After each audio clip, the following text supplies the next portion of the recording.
Welcome back to my channel Meghla Mitra blog. So আজকে এসেছি তোমাদের সামনে কেদারনাথ ট্রাভেলের এক ছোট্ট ব্লগ নিয়ে। এতদিন জানতাম বাঙালির কাছে এটা স্বর্গ, বাঙালি না প্রত্যেকটা মানুষের কাছে যারা কেদারনাথ নিয়ে বেশি এক্সাইটেড। সো আমিও এখানে ভগবান মহাদেবের টানেই এসেছি। আর সত্যি এটা দেবভূমি, দেখতেই পাচ্ছ পিছনের নাজারা কত সুন্দর। আমার তো এটাকে স্বর্গ বলেই মনে হচ্ছে, সত্যি এখানে স্বর্গ থেকে হাওয়া আসে। সো আজকে তোমাদের সামনে কেদারনাথ নিয়ে কিছু তথ্য শেয়ার করতে চলেছি। তো তথ্যগুলো জানতে হলে ভিডিওটা পুরো দেখতে হবে। চলো আমি কি করে এলাম আর কি করে এলাম সেটা আমি তোমাদের সঙ্গে প্রথমে শেয়ার করে নিই। অ্যাকচুয়ালি আমি গোয়া থেকে ট্রাভেল করেছি। তো গোয়া থেকে আমি এসেছি দিল্লিতে, অ্যান্ড দিল্লি থেকে ঋষিকেশ থেকে তারপরে প্রাইভেট কার করে সোনপ্রয়াগ। অ্যান্ড এখন তো রেজিস্ট্রেশন করাতে হচ্ছে, রেজিস্ট্রেশন ওখানে সোনপ্রয়াগে চেক হবে, আর মাঝখানে রুদ্রপ্রয়াগের রেজিস্ট্রেশন চেক হচ্ছে। আর তারপরে সোনপ্রয়াগ থেকে পরদিন সকালে গৌরীকুণ্ড, এবং ওখান থেকে আমি 24 কিলোমিটার ট্রেকিং করেছি। এবার বলে রাখি, এবার যারা অন্যান্য স্টেট থেকে আসছো, যেমন কলকাতা, বিহার, আসাম, যারা দূর থেকে আসছো, সো তাদেরকেও ডেস্টিনেশন দিল্লিই করতে হবে, বা দিল্লি বা হরিদ্বার তোমাদেরকে আসতেই হবে। অ্যান্ড দেন ওখান থেকে ঋষিকেশ, বা কেউ যদি ঋষিকেশ আসতে চাও ডাইরেক্টলি ঋষিকেশ আসতে পারো। হরিদ্বার থেকে Rishikesh almost 22 kilometre. So Rishikesh আসলে তোমাদের পরবর্তী ট্রাভেলের জন্য কিছুটা এগিয়ে থাকবে। আর ঋষিকেশে দেখার অনেক কিছুই আছে, যদি একটু টাইম হাতে করে নিয়ে আসতে পারো তাহলে অনেক কিছু ওখানে স্পটগুলো আছে সেগুলো ঘুরে দেখতে পারো। আর তারপরে ওখান থেকে তোমাদের সোনপ্রয়াগ আসতে হবে। সোনপ্রয়াগ আসতে অলমোস্ট আমাদের 5 to 6 আওয়ার্স লাগবে, আর যদি রাস্তা জ্যাম হয় তাহলে একটু বেশি টাইম লাগবে। অ্যান্ড তারপরে আমরা তো সোনপ্রয়াগে স্টে করেছিলাম, অ্যান্ড সোনপ্রয়াগে তোমরা চাইলে স্টে করতে পারো। দেন ওখান থেকে গৌরীকুণ্ডে আসতে হবে। গৌরীকুণ্ডে ওখান থেকে 4-5 কিলোমিটার। ওখান থেকে 50 টাকা করে ট্যাক্সি ভাড়া পাওয়া যায় পার পার্সন। তো গৌরীকুণ্ডে এসে ওখান থেকে গৌরীকুণ্ড থেকে তোমাদের ট্রেকিং স্টার্ট করতে হবে। তো চলো আমি কিভাবে ট্রেকিংয়ে এলাম সেটা তোমাদের ফার্স্টে দেখাই, এবং তারপরে পুজো দেওয়ার কি প্রসিডিওর আছে সমস্ত কিছু তোমাদের দেখায় একটা একটা করে। তো চলো ভিডিওটা দেখতে থাকো।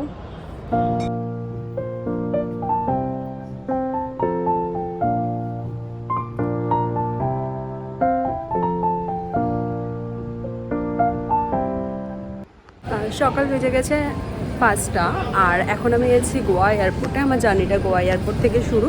এখান থেকে যাব আমরা দিল্লিতে, আর দিল্লি থেকে সোজা হরিদ্বার। সো ওখান থেকে আইদার লোকাল বাস নইলে ট্রেন। সো মর্নিং টাইমে এয়ারপোর্ট খালি, আর আমি খুব এক্সাইটেড আমার এই জার্নিটা নিয়ে, কেদারনাথ যাত্রা। সো চলো আগে দেখি কী হয়।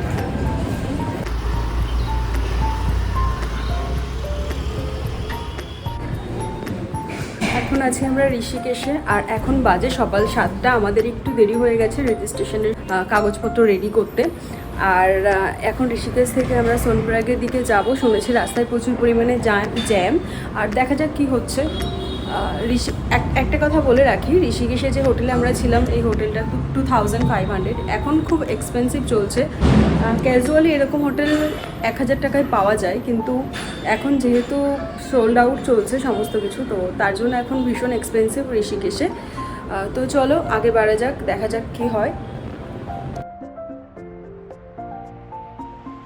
এটা দেবপ্রয়াগ, যেটা ঋষিকেশ থেকে কেদারনাথ যাওয়ার পথে প্রায় 60 কিলোমিটারের মধ্যেই পড়ে।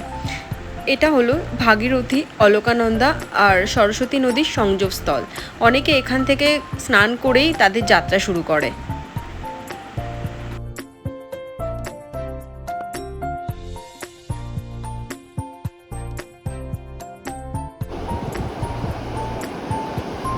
মাঝে অলকানন্দা নদী, আর আমি এরকম ভিউজ কোনো দিন দেখিনি। এত সুন্দর এই পাথরগুলো দেখো।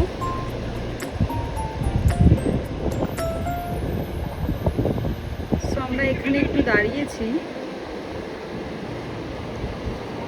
দাঁড়ানোর মাঝে স্নানটাও সেরে নিলাম। তো আমরা একটু লেটেই ট্রেকিং শুরু করব, আর এখন সকালবেলা।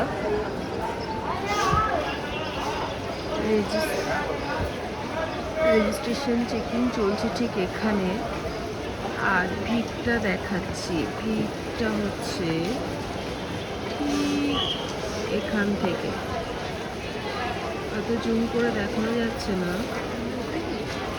ঠিক ভিড়টা এসছে এদিক থেকে।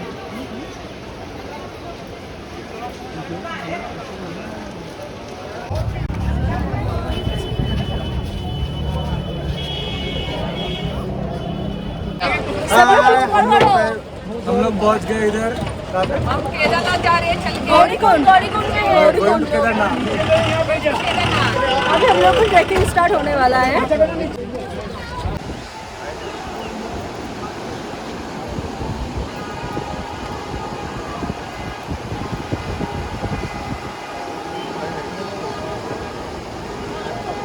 এটা কিন্তু খুব একটা সহজ নয়, সমতল তো পাবে না বললেই চলে, আর তার সাথে সিঁড়ি রুট আছে আর ভীষণ চড়াই।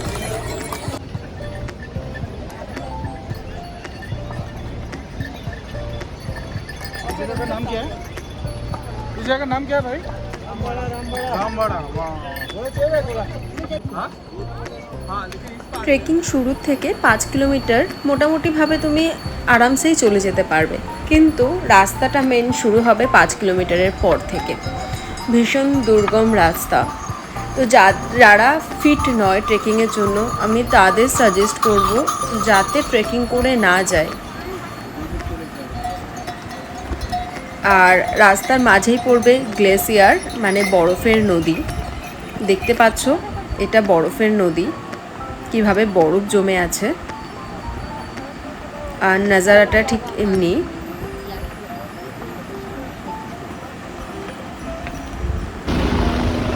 তো আমরা দীর্ঘ 11 ঘন্টা ট্রেকিং করার পর পৌঁছে গেছিলাম কেদারনাথ, আর এটা কেদারনাথের হেলিপ্যাড।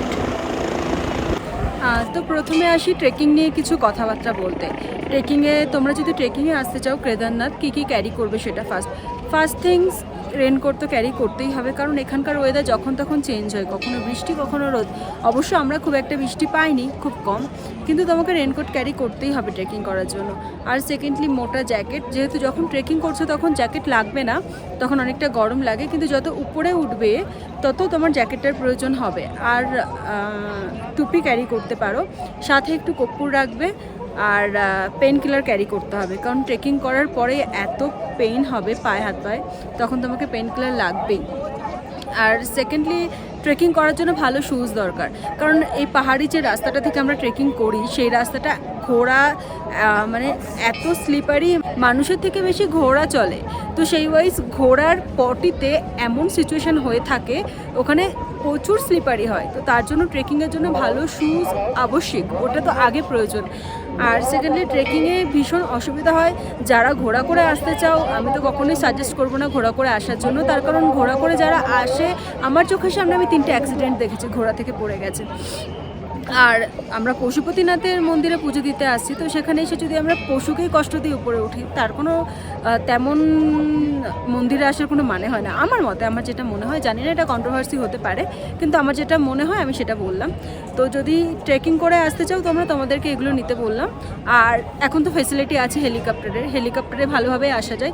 হেলিকপ্টারে 6000 to 7000 এরকম রেন্ট নেয় হেলিকপ্টারে, তো ট্রেকিংয়ের জন্য এগুলো আবশ্যিক লাগবে তোমাদের। আর এবার চলে আসি ট্রেকিংয়ের পরে পুজোর বিষয়ে কথাবার্তা বলতে। পুজোর বিষয়ে বলতে গেলে এখানে লাইন, এখন সিজন চলছে, আর এখানে লাইন এখন প্রচুর পরিমাণে, মিনিমাম লাইনে 3-4 ঘন্টা তোমাকে দাঁড়াতে হবে। আর যদি তুমি ভিআইপি দর্শন পেতে চাও, ভিআইপি দর্শনের জন্য যেখানে মন্দিরের একদম সাইডে যেখানে ভীমশিলার রাস্তা শুরু হচ্ছে, লঙ্গরখানা আছে, তো ওর পাশে একটা জায়গায় ভিআইপি দর্শনের টোকেন দেয়। মানে যদি তুমি কালকে আর্লি মর্নিংয়ে দর্শন করতে চাও, আজকে বিকেল 5টা থেকে টোকেন দেবে। ওদেরও মিনিমাম কাউন্টিং থাকে, মানে মিনিমাম 300 জন ভিআইপি দর্শন করতে পারবে, তো তোমাকে আগে থেকে এসে লাইনে দাঁড়াতে হবে। 5500 টাকা ফর 5%। আর যদি এর থেকে বেশি হয় তো এক্সট্রা একটা পার্সন ওয়াইজ 1100 এক্সট্রা চার্জ দিতে হয়। তো এখান থেকে এভাবে টোকেন করাতে হবে। ভিআইপি দর্শন মিন্স তুমি মন্দিরের মধ্যে গিয়ে ভগবানকে জল বেলপাতা দিয়ে পুজো দিতে পারো। মন্দির দর্শনের সাথে সাথে তোমাদের সাথে আর কিছু গুরুত্বপূর্ণ বিষয় শেয়ার করে নিই। প্রথমে আসি রেজিস্ট্রেশনের বিষয়ে।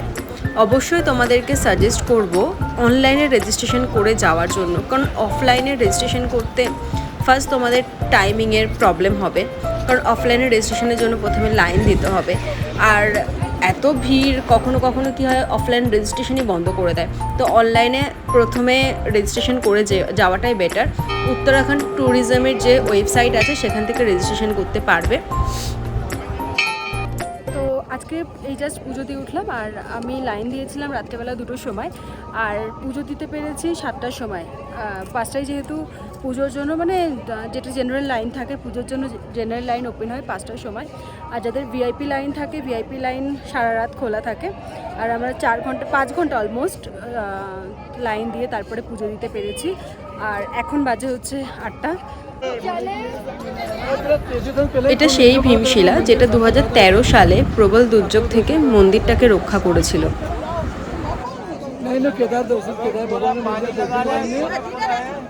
এবার চলে আসি টেন্টের বিষয়ে কথাবার্তা বলতে।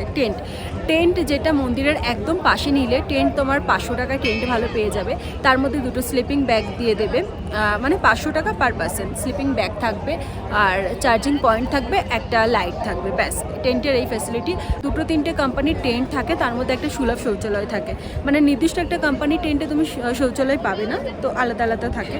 আর যদি টেন্ট ছাড়া হোটেলের কথা বলতে আসি, হোটেল এখানে per person 2000 to 2500 per person. So আমার মনে হয় 1-2 দিনের জন্য যদি তোমার কস্ট কন্ট্রোল করতে হয়, 1-2 দিনের জন্য টেন্টে থাকাই বেটার। টেন্টে থাকলে একটা অন্যরকম এক্সপিরিয়েন্স। আমরা টেন্টই নিয়েছিলাম, মন্দিরের একদম পাশে পেয়েছি, 500 টাকা করে টেন্ট। আর এছাড়া যদি মন্দির থেকে 500 মিটার বা 500 মিটার বা 700 মিটার দূরে নিতে চাও, সেখানে 400 টাকা করে টেন্ট হামেশাই পাওয়া যায়।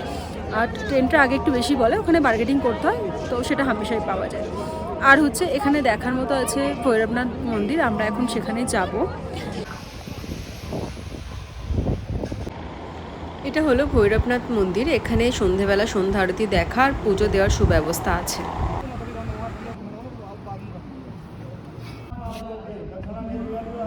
আর এটা হলো আদি শঙ্করাচার্য সমাধি মন্দির।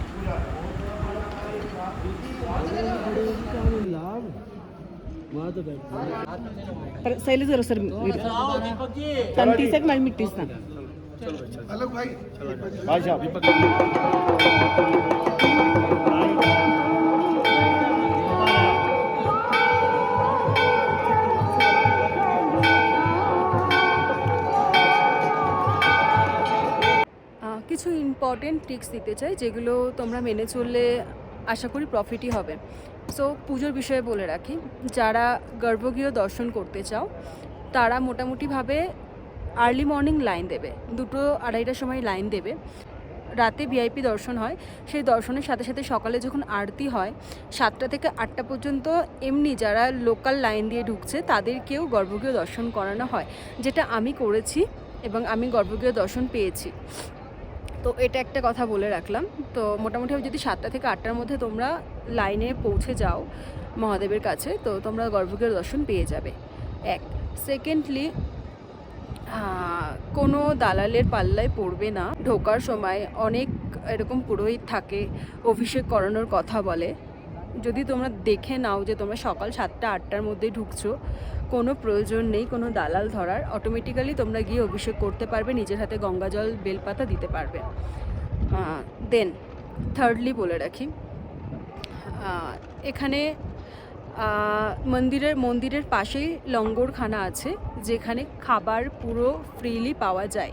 আর এখানে একটু কস্টলি আছে, কস্টলি হওয়ার একটা কিছু কারণও আছে, কারণ এটা অনেকটা হাইটেড প্লেস। তো সেহেতু এদেরকে যদি কিছু বিক্রি করতে হয় তাহলে অনেকটা নিচে থেকে আইদার ঘোড়া করে নিয়ে আসতে হয়, তো সেটার একটা রেন্ট রয়েছে। এর জন্য এখানে ম্যাগি যেমন 70 টাকা, চা যেমন 30 টাকা, এরকম রেট এখানে পাবে। কিন্তু যদি তোমাদের দুপুরের খাওয়া, রাতের খাওয়া এগুলো খেতে হয়, অনেকগুলো লঙ্গরখানা আছে, সেখানে খাওয়া দাওয়া করতে পারবে।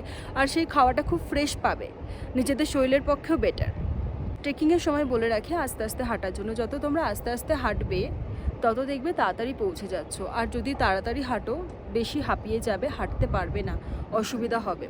তো বিশেষত 6 থেকে 7 কিলোমিটারের পর থেকে রাস্তা খুব খারাপ থাকে, ভীষণ চড়াই থাকে। তো সেই সময়ে অতটা পসিবল হয় না তাড়াতাড়ি হাঁটার। রেস্ট নিয়ে হাঁটবে, আস্তে আস্তে হাঁটবে, ঠিক পৌঁছে যাবে। একটু ড্রাই ফ্রুট ক্যারি করবে, যেমন কাজু কিশমিশ এগুলো একটু ক্যারি করবে, পারলে খেজুর ক্যারি করবে। খেজুর খুব এনার্জি দেয়, যে সময় ট্রেকিংয়ের সময় তোমাদের অনেক কাজে দেবে খেজুরটা, যেটা আমার পক্ষে হয়েছিল। আর সাথে সাথে যেগুলো আমাদের দরকারি জিনিস, যেমন আমি ক্যারি করেছিলাম ভলিনি স্প্রে, একটা ক্রে ব্যান্ডেজ, আর কিছু জরুরি মেডিসিন যেমন জ্বরের ওষুধ, কাশির ওষুধ, এগুলো বমির ওষুধ এগুলো আমি ক্যারি করেছি। ট্রেকিং করার সময় আমাদের যত লাগেজ ছিল, লাগেজগুলো যেমন জ্যাকেট, গ্লাভস যেগুলো আমরা ক্যারি করেছিলাম, যত এমনি ড্রেসপত্র যেগুলো এখানে এসে পরবো ভেবেছিলাম, কেদারনাথে এসে পরবো ভেবেছিলাম, সেই জিনিসপত্রগুলো আমরা একটা যে ব্যাগ নিয়ে যাবে তাকে বুক করেছিলাম। তো তাকে দিয়েই ক্যারি করিয়েছিলাম সমস্ত জিনিস, মানে আমাদের ব্যাগগুলো। আর নিজেদের কাছে একটা জলের বোতল, জাস্ট কিছু ড্রাই ফ্রুট আর একটা জ্যাকেট ক্যারি করেছিলাম নিজেরা, রেনকোট সাথে নিয়ে এসেছিলাম। আর তাকে সমস্ত মালপত্র দিয়ে দিয়েছিলাম, সে 3000 টাকা নিয়েছিল। ও আরও একটা কথা বলে রাখি, আমি আসার আগে অনেক ব্লগে দেখেছি কেউ 7000 টাকায় কেদারনাথ ঘুরে গেছে, কেউ 8000 টাকায় কেদারনাথ ঘুরে গেছে, বাট এটা পসিবল না। তার কারণ কেদারনাথ এমন একটা জায়গা, তো ক্যাশ বেশি করে ক্যারি করতেই হবে।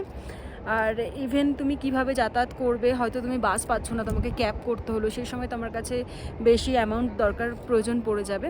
বাট 7000 টাকা 8000 টাকায় কেদারনাথ জার্নি পসিবল না। সো সেই হিসাবে তোমাদেরকে ক্যাশ ক্যারি করে রাখতে হবে এক্সট্রা।